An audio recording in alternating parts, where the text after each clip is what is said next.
Hi friends, ముందు ఈ clip చూడండి, తర్వాత మాట్లాడదాం. ఈ ఘటన వికారాబాద్ జిల్లా యాచారం గ్రామంలో జరిగింది.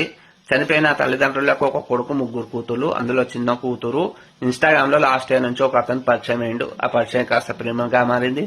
అతన్ని పెళ్లి చేసుకోవాలనుకుంది. పెళ్లి చేసుకోవాలనుకుని ఇంటి వాళ్ళని అంటే ఇంటోళ్ళు ఒప్పుకోలేదు. ఇంటోళ్ళు ఒప్పుకోకపోతే అదే కోపంతో ఏం చేసిందంటే ఆమె నర్సు లెక్క పనిచేస్తుందంట. అయితే ఏం చేసిందంటే ఇంటికి వచ్చింది. ఇంట్లో అమ్మ ఒకటి ఉండడం చూసి అమ్మను ఇంకోసారి అడిగింది.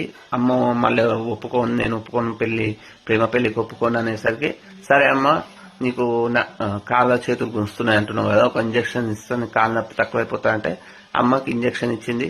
అమ్మ పడిపోయింది. తర్వాత నాన్న వస్తే, నాన్న నీకు నడుము నొప్పి ఉంది అన్నావు కదా అని నాన్నకి ఇంజక్షన్ ఇచ్చింది. నాన్న కూడా పడిపోయిన తర్వాత కొంచెం సేపటికి వాళ్ళ అన్నకు ఫోన్ చేసి, అమ్మ నాన్న లేస్తలేరు, హార్ట్ అటాక్ వచ్చిందేమో అంటే, వాళ్ళ అన్న వచ్చి చూస్తే నిజమే అంకురు, వాళ్ళ చుట్టాలు కావచ్చు, వాళ్ళ అక్కలు కావచ్చు వచ్చి, అరే అప్పుల బాధలతో మన విషయం ఇట్లా తాగిరేమో అంకురు.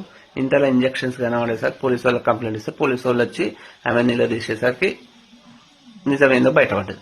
అయితే ఇక్కడ ఏం చెప్పదలుచుకున్నా అంటే, ఇప్పుడు ప్రేమ పెళ్లికి ఒప్పుకోలేదని తల్లిదండ్రులు వాళ్ళ పిల్లలను చంపడం ఎంత తప్పు, వాళ్ళు కూడా పిల్లలు కూడా తల్లిదండ్రులను చంపడం అంతే తప్పు. ఇలాంటి ఘటనలను అందరూ ఖండించాలి.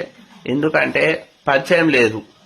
ఇన్స్టాగ్రామ్ లో వచ్చేటోళ్ళు అందరూ రియలా ఫేకా అన్నది తెలియదు. ఇది ఎట్లా అవుతుందంటే, పిల్లల మీద ఫోకస్ పెట్టకపోతే, వాళ్ళు చేసే పనుల మీద ఫోకస్ పెట్టకపోతే బలైపోయేది పిల్లలే అన్నట్టు.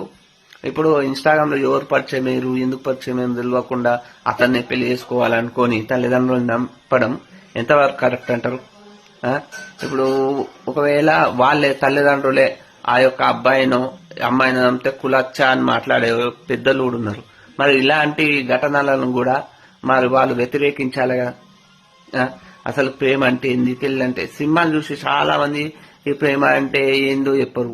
పాటలు పాడడం, డాన్సులు చేయడం అదే ప్రేమ అనుకుంటారు. అసలు ప్రేమ అంటే ఏంది ఎవరన్నా చెప్తారా? చెప్పరు. ఇప్పుడు వాళ్ళు ఎంత కష్టపడి పెంచుంటారు.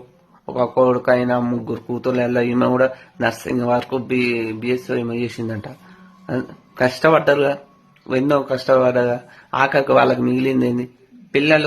పిల్లలంటే పిల్లల చేత చనిపోవడానికి వాళ్ళు పిల్లలను అన్నారా? ఇది ప్రతి ఒక్కరు నిలదీయాల్సిన అవసరం ఉంది. ఎందుకంటే ఇలాంటి ఘటనలు ఇంకెప్పుడు జరగకుండా ఉండాలంటే ప్రతి ఒక్కరు కూడా నిలదీయాలి. Thank you very much.